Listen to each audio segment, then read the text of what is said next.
Before this video starts, I want to say thank y'all for 100 subscribers. Y'all really know how to put a smile on my face. Now on with the video.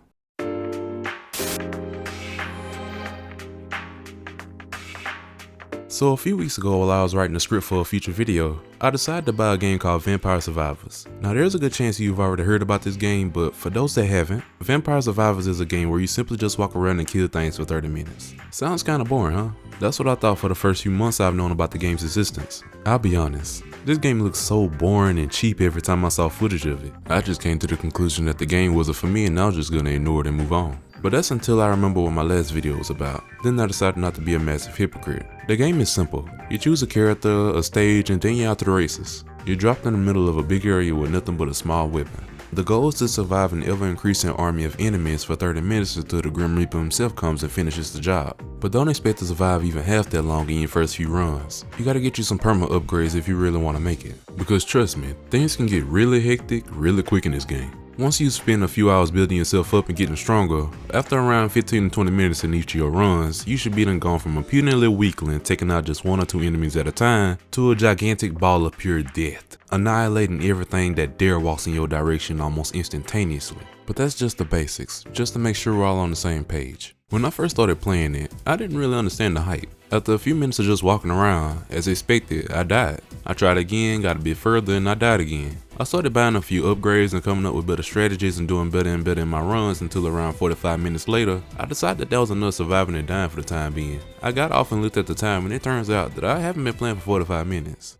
Instead, I've been glued in my disc playing this game for 5 straight hours. That's when I realized that Vampire Survivors is something special, at least to me. Now, what makes this game so good? Well, it's 2 simple yet effective things. The first is the fact that it's very, very addictive. And the second is that the game simply just feels like a video game. Now let me explain. Now I can't go deeply into all the scientific and all the psychological junk on why our brains can't get enough of this game because all the knowledge I have about the human mind is from Persona 5. But what I can say is that the main reason Vampire Survivors is so addictive is because of its simplicity. What I at first thought was making the game look unappealing was actually its greatest strength. You see, since the only thing you actually do in the game is walk around and choose which upgrade or new weapon you want, you're able to put more of your attention into watching everything happening on screen. All the pretty bright colors filling your screen, your weapons getting stronger and stronger, entire hordes of enemies just evaporating when they get close to you, and the most satisfying thing of all, the bonus chest.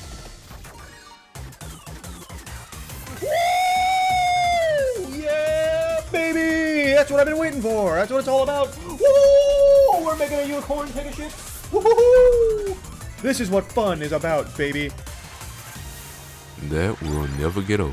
But anyway, the feeling of watching yourself get more and more powerful by the second is indescribable. It's nothing but a constant dopamine rush that makes us all go absolutely crazy inside. Think of Vampire Survivors as kinda like a slot machine except you won't leave with empty pockets, which is pretty much what the developer, Mr. Luca Galante, or Ponko, was going for. You see, Mr. Ponko used to be a software developer in the gambling industry until he was able to quit his job and work on the game full time. Going off script for a second, I find it really nice how one successful product can change your life like that, and so fast too. I'm really happy for the dude. Now, with the creator of Vampire Survivors having a background in the gambling industry, it's a given that he know a thing or two about getting you hooked and keep you going for just one more run. In an interview with The Verge, he explained what his mindset was like when making the game. Slot games are very simple. All the player has to do is press one button, and the game designers have to find a way to push the player to press that button. The player is actually spending money every time they press it, and because of that, there's a huge attention to detail on the sounds, the animations, and the sequences, because you have so few elements to work with. Basically, the designers try to maximize the importance and impact those elements have on the player. I just absorbed that knowledge basically just by being in the industry, and so when making the game, I've automatically applied it to what I've been doing.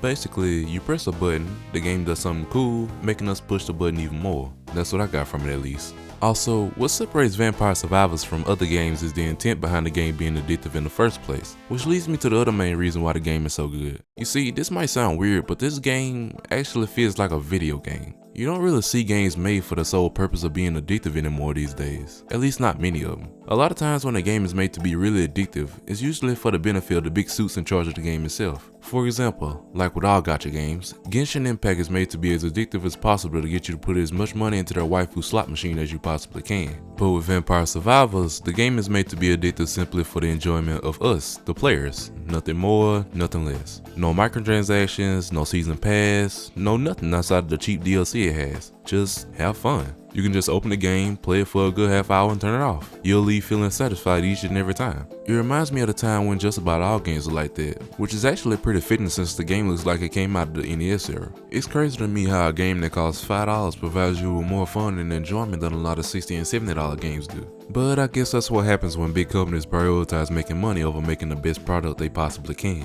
But yeah, in conclusion, if you have a PC or an Xbox and $5, you owe it to yourself to give Vampire Survivors a try. It doesn't really look like much, but my last video exists for a reason. I'm no professional game journalist or reviewer, but I hope this video at least makes you interested in trying the game out, and I hope it helps you understand why folks love it so much. Well, that's all I got for now.